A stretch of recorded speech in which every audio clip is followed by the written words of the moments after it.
Now you know full well I would love to kick off today's episode by telling you that this is the best-selling hybrid that Lexus currently manufactures. Sadly, not only is that not the truth, it is nowhere near the truth. What's that old saying about there's no accounting for taste? Well, apparently when it comes to hybrids, folks trade taste for practicality, and there seems to be another level of that practicality brewing. You see, what will most assuredly become the second best-selling hybrid that Lexus currently will make, that's now going to have a plug.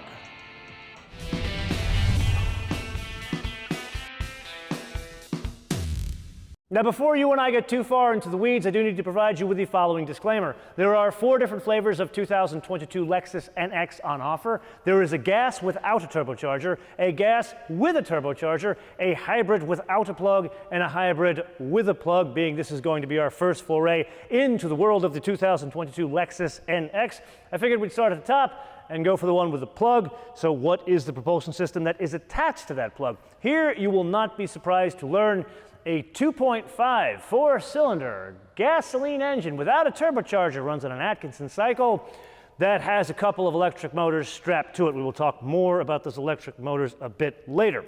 The total system horsepower, 302, drives the front wheels through a CVT.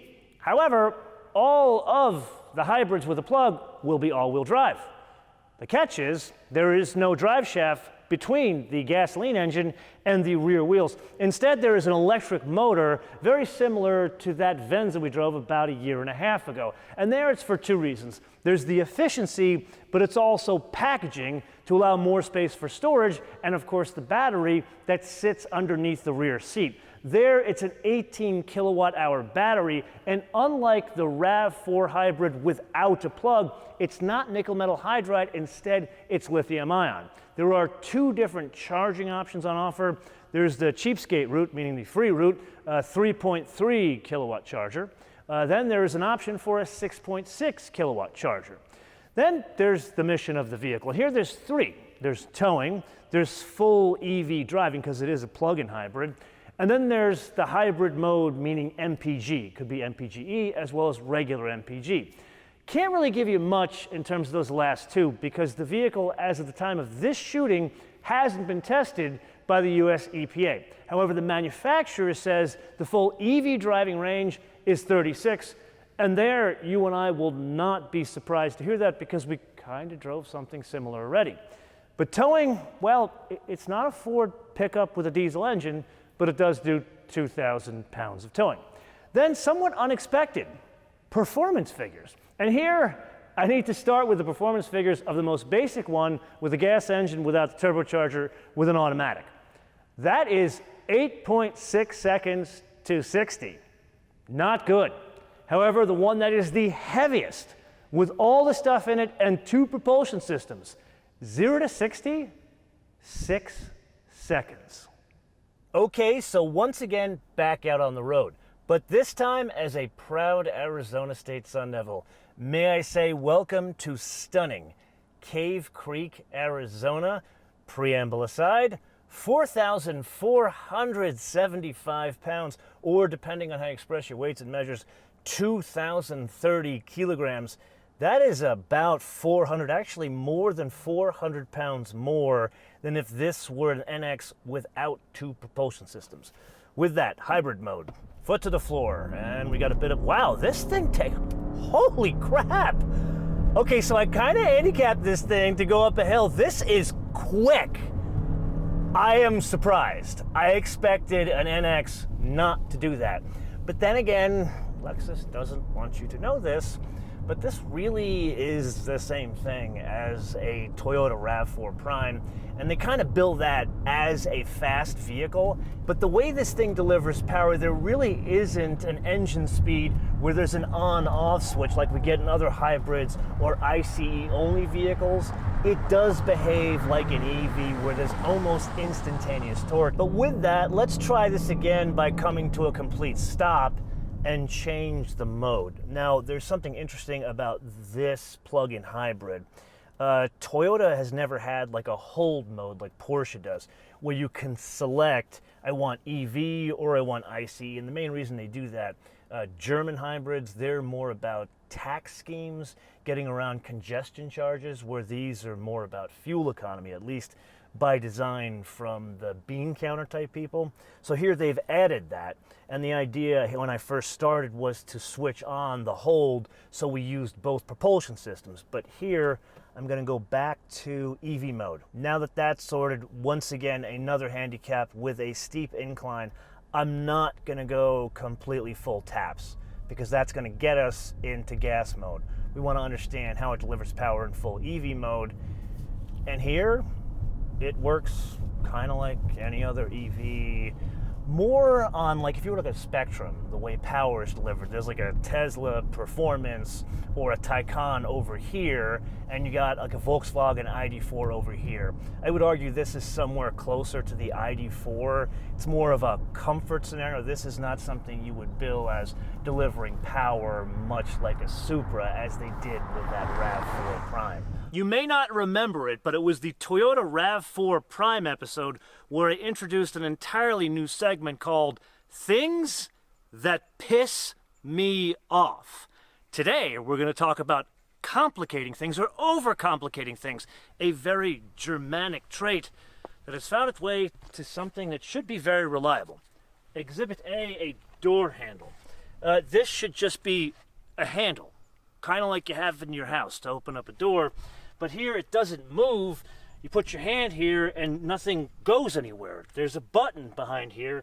You open the button and it releases people that shouldn't be there. That's true. And on top of that, look at this. In order to get out of the car, you have to push this. That's whatever. And then you have to pull this twice in case you lose power. This pisses me off too. As you and I literally turn the page into driving dynamics, I am going to cut to the chase here and say this is all about straight line, not about going around curves, even moderate curves like this. You see, that's a function of two things. Number one, the weight and where that weight sits in the vehicle, and it becomes no surprise to anyone that it sits high in the vehicle. Now, the good news is this is an F-Sport hybrid, which means it does have adjustable dampers, which cleans up things a bit, but not a huge amount. The good news is it's not floaty. There's good control over all planes of motion, but not great. Specifically, there's a lot of lean from side to side, even in the sport mode, that could use a little bit more tuning. Now, one of the reasons it's able to moderately balance between composure and compliance is the addition of stabilizer bars. Now, the folks at Lexus, they call them dampers. They're not really dampers. They're mounted laterally, front and rear, and that controls some of the heft of the vehicle. So moving on, steering is exactly what you'd expect from a Lexus, which for most folks who are going to be driving these things, that's a good thing. To me, it's a bit overboosted. It's a bit too light. Then pressing on to the brakes, that's really the only shortcoming of this vehicle. At 302 horsepower against almost 4,500 pounds, that doesn't sound like a fast vehicle, but get behind the wheel of this thing and go on more of a straight road. This is a quick vehicle. The brakes, it's kind of under brake, unless they want to come to a panic stop here. It works. Wow, there's a lot of pageantry to that. Did you guys hear that? But it does the old Corvette trick where it almost picks itself up and wants to approximate where it used to be, and that's because there really isn't a lot of weight back there. Remember, all-wheel drive, but it's electronic all-wheel drive. There isn't a drive shaft from the engine and transmission in the front to a differential in the back, so that's what makes it so much lighter. If I'm reading the tea leaves correctly, the solution here isn't so much control of the weight in the back end, it's probably bigger brakes. Yes, it is indeed that time again to play your favorite game on the Options Game with today's contestant. Wait a minute. We can't play the game because we don't have all the pricing on the vehicle that we are driving. I only have the base price, the destination and handling, and the price for one option. But you know what? Let's take a stab in the dark anyway. 2022 Lexus NX450h plug-in hybrid for a base price of built-in $55,560. Now, as a basis of comparison, really two. The cheapest bargain basement NX250, that is $37,950. The Toyota RAV4 Prime, That was like 45 grand, and that was a Toyota, and it wasn't attractive.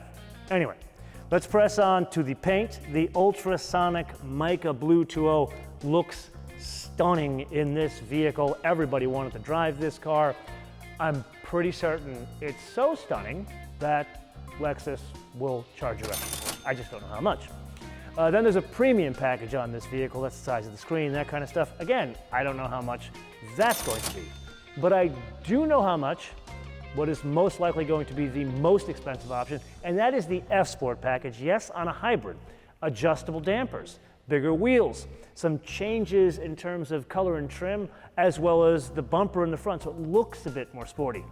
$5,000. Then the only other thing we add here is the destination and handling, not from Japan, not from Georgetown, Kentucky, rather just outside of Toronto in Cambridge, Ontario for $1,075, brings us to a total retail price, not for a Lexus RX, a Lexus NX, $61,635.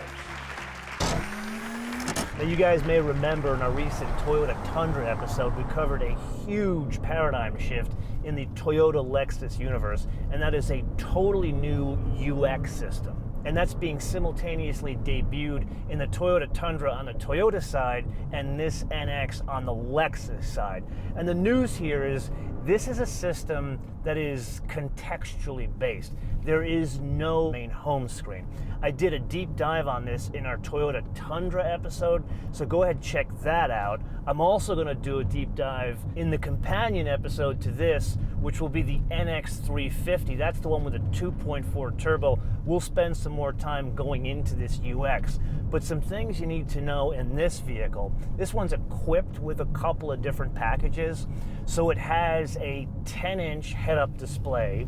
That screen is 14 inches. That is optional, part of like a premium package. And then the screen in front of you, that's 7 inches, I believe. But look what they designed and engineered in here. Real hard controls. For example, dials for the HVAC system. Exactly what I asked for in those Mercedes S-Class and Mercedes EQS episodes. But they didn't stop there. A real volume knob. I know, quaint, but something very important for the safety of operating a vehicle on any kind of road, not just roads like this. On the flight back, I reflected upon my experience in Cave Creek and couldn't help but run into two disparate challenges. Number one, the propulsion system. Was completely blown away. Didn't expect this thing to be a downright quick vehicle, which it is. And therein lies the problem with the propulsion system. There aren't enough brakes, and there isn't enough suspension to cash the checks the propulsion system writes. I'm not saying this needs to be tuned into an AMG, but we need to sort that out, especially the brakes. And number two, my God, $60,000. Not for an RX.